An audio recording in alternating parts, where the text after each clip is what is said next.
Hi, my name is Ticia. I'm a student at Weber Institute, and I would like to interview you on your condition because I am doing my senior project on uveitis. So the first question is, who am I here with today? Um, if you don't mind, I prefer to stay anonymous because I don't like to just give out my name for anything or any causes. That's okay. Can you give us a brief explanation of your condition? I have uveitis. I was diagnosed with uveitis, which is the inflammation of the uvea. How did your diagnosis come to be? I initially started to have itchy eyes, and I thought that it was just allergies, but then I started to have blurry vision along with it, and I also had like floaters. Floaters are like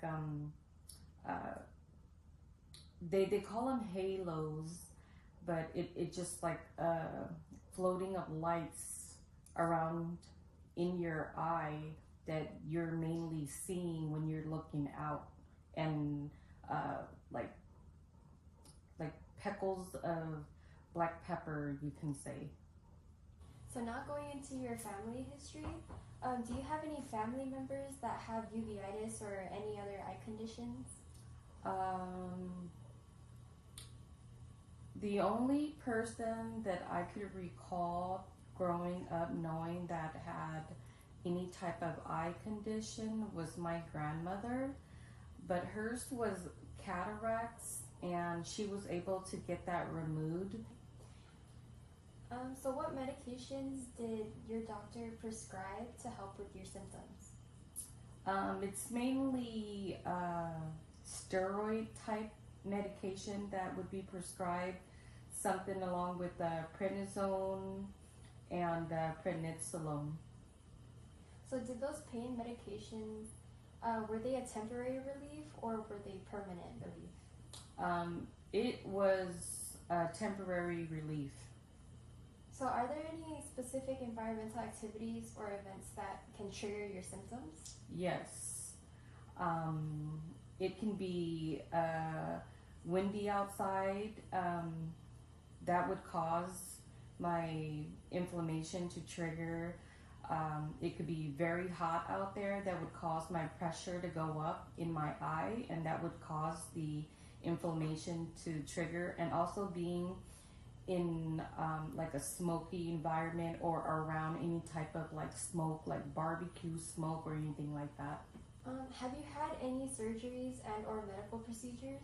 And if There's done, and eye surgery as well, and a couple of them were due to eye pressure buildup, and I would have to go to the doctor to have him release the pressure by getting a procedure done. And when you were diagnosed, how did you feel mentally, emotionally, and physically? Uh, Mentally drained, emotionally drained, and physically drained, because I don't understand why, I'm having all these problems and I don't have any family history of this, so it's mentally drained to try to figure out like what's causing it. And then emotionally it affects me and it drains me because I feel like sometimes I can't support my family in areas that has to do with eyes sometimes, because with your eyes are everything to you. It's, you driving at nighttime, if there's an emergency, when your kids are sick late at night, you can't go and take them to see the doctors late at night when you don't have anybody to depend on. And physically you can't do anything because it's hard for me to even see things at nighttime. If like a person would walk at nighttime and I would be out there, I won't be able to see them even at a distance if they don't say who they are or even like say anything at all, because I won't be able to tell. And it's just hard. And the last question I have for you, what type of impact has uveitis played in your life? It has impacted a lot.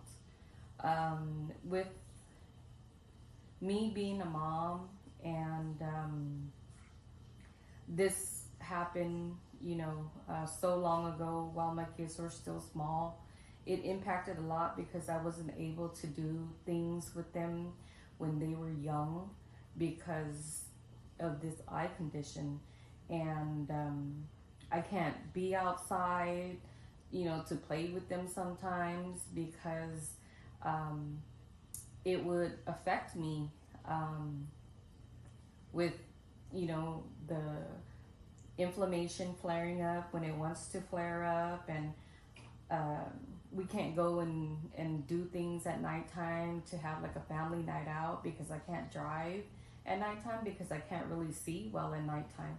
And and in the summertime when it's too hot, we can't be out there when the kids want to, like play baseball or things like that because it will trigger my eye. It's just so complicated and so hard to explain and to understand why this happened or why it happens when it triggers the inflammation. Well, thank you